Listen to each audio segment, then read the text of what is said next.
It originally, that the term kind of originally became popular after a group of software process experts got together in 2001 at this little gathering in Snowbird, the Snowbird Resort in Utah. And they kind of adopted the term Agile, and it was a description of kind of, at the time, they called them lighter weight methodologies. So ways of building software, organizing projects that weren't quite as heavyweight as the techniques that were predominantly used at the time. And so this agile approach grew out of the software development space. But fast forward to today, and the ways of working that have come out of that movement turn out to work really well for all kinds of complex work, right? The kind of work where you need multiple people with different skills to work together in order to achieve some kind of goal that's, in a complex domain. Agile ways of working are really appropriate. Basically, it's admitting that we can't know everything up front. We can't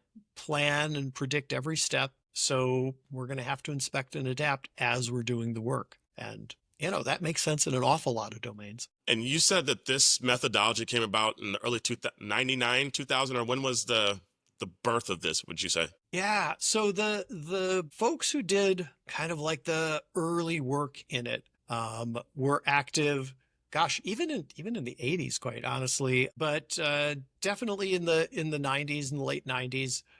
Scrum was happening, extreme programming was happening. And these were all particular examples of ways of working that now we think of as agile. And it was at this get together of some of the practitioners and some of the originators of those approaches that they tried to find, what's the common ground? They were kind of looking for like the unifying theory underneath all of their approaches. And while I was not at that gathering, I've spoke to many of the people who were there. And my understanding is it was 3 days, and they spent the first day coming together on, something that ultimately now is called the Agile Manifesto. It's these, four values and 12 principles. And then they spent the rest of the time arguing about all the details.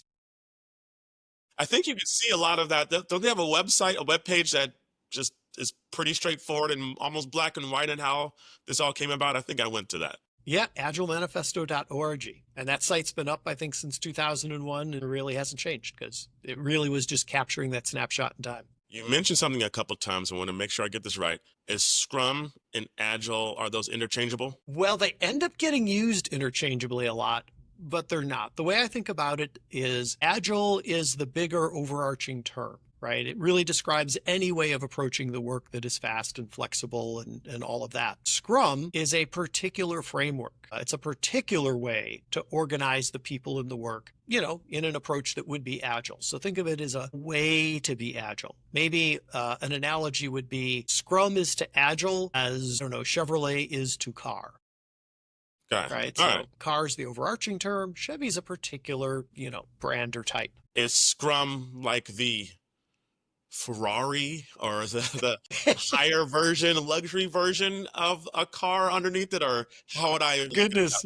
Oh, this will get me in trouble. I will say in some ways, no, it really is more the Chevrolet. And here's why I say that.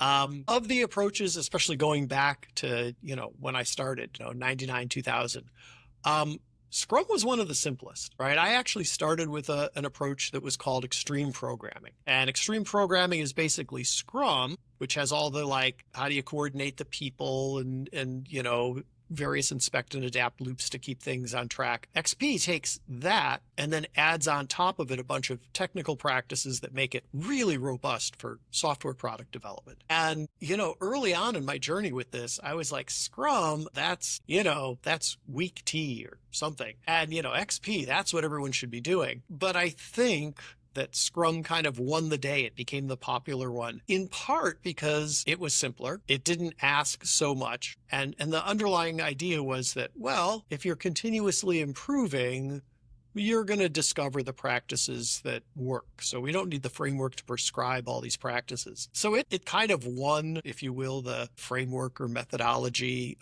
It is much more generalized than some of the other approaches. And it's definitely the one that, most places use these days, which is, I think, why for a lot of folks, the terms Scrum and Agile are kind of interchangeable. Okay. I've learned something already because I remember seeing the sticky boards and hearing people at various places I worked And I'm like, that's just for smart people. I'm just gonna keep that over there because I was almost intimidated, not almost, I was intimidated. So I just like, I'm just gonna go do HR work. And we're gonna talk about how I could actually use this to influence the HR work, but Oh yeah, super because helpful. that's absolutely complex work. So, Yeah. a lot of this would apply for sure. Take me back to the 99 2000 era when you kind of were first introduced to this. What was the actual moment that you realized, oh wait, this actually changes everything, this way of working is the way? Well, so as I kind of alluded to in my earlier little story, I was working at this place, had a lot of really bright people. They tried to hire from the best colleges and universities, right? So not to offend anyone who's not in the list, but they hired from MIT, Stanford, Berkeley, University of Illinois, maybe one or two others. So a lot of bright people there. They had a culture that resonated with me, and I believed this at the time, that if you have smart people, everything else will get figured out and great things will happen. And I really, really believed that. And then they gathered a whole bunch of the best and brightest inside the company together for this big new initiative. It's back when the web was happening. And they're like, we need to do stuff on the web. It's a little bit like companies now who are like, we need to do something with AI. And so they gathered all the smartest people. And then, somehow I managed to weasel myself into that too. And boy, all the brightest folks did a whole ton of work and nothing ever came of it. And it rocked my world, right? It really shook this core belief that I had that like, oh, the smart people will figure it out. And it's like, oh, smart people worked really hard and didn't figure it out. And so I started looking around for, all right, how do you coordinate and organize the smart people? And I found the field of project management. I started reading up on that, learning about Microsoft Project and Gantt charts. And I was always like, I guess if this is how it's done, okay, sure. But it never quite felt right. And then kind of surfing around back in the day, there was a lot that went on Usenet news groups. And I stumbled onto this Usenet news group that led me to the very original wiki, the C2 wiki. And here were these people talking about how they were organizing their work and their teams, right? Extreme programming and some of the related ideas. And the light bulb went on for me. I'm like, oh, this would work. This fits. This feels like natural and appropriate and smart. And I got really excited and geeked out on it. And like I say, eventually they let me help to organize the next effort using those ideas and that approach. And same people who had failed came together, became a high performing team and knocked it out of the park. And for anyone who's ever been on a truly high performing team, whether it's a work team, a sports team, in any context, really, it can be a peak life event. And for me, it really was. And for the other folks on that team, it really was. It changed everybody's life. And that was it. The hook was set. And here I am. Okay.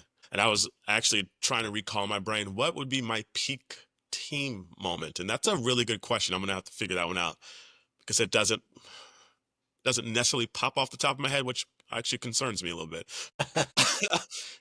Thinking about your early journey, you were a developer, you were a manager, like even before Agile. You had your journey, you became a director. What did your early leadership lessons teach you about how not to run a team even before you got involved with Agile? Yeah. Yeah.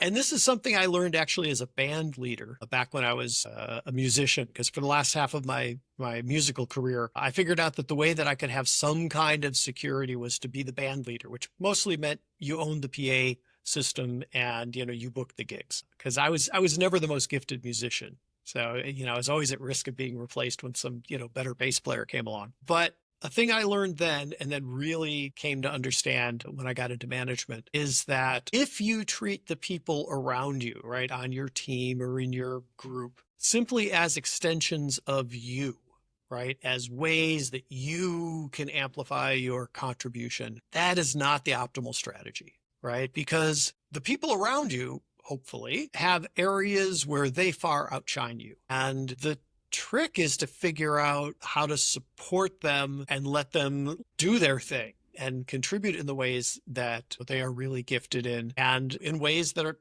maybe beyond you, as intimidating as that can be.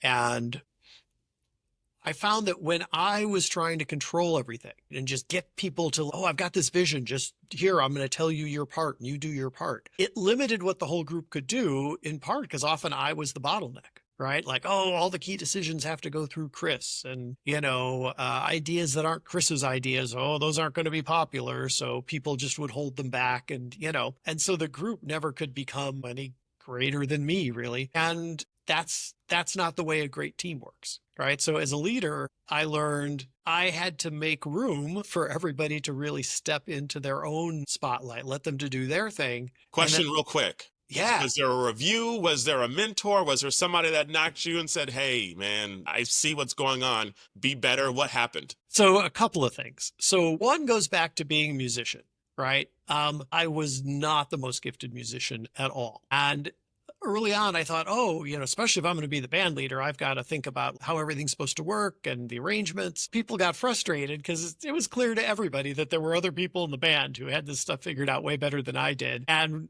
eventually what worked was for me to just step aside and say, hey, tell me where you need me. Tell me how I can support your vision. And, finding ways to be the glue, right? Filling in the missing bits and the gaps and helping people communicate and, doing the stuff nobody else wanted to do. And yeah, providing leadership and direction, certainly. But yeah, that feel. And when I was trying to be the leader I thought I needed to be, how to say it? I always felt like a little bit of a fraud, like, oh God, I'm faking this. And so that was part of it. But then fast forward to my kind of tech career, business career, there was a moment that just landed on me so hard. I've got two now. So one of them was I had this brilliant design for this new part of the system. And I was, doing my due diligence and gathering the other smart people together and, getting their input. And one of the quietest folks at one point was like, oh, I'm concerned about blah, blah, blah.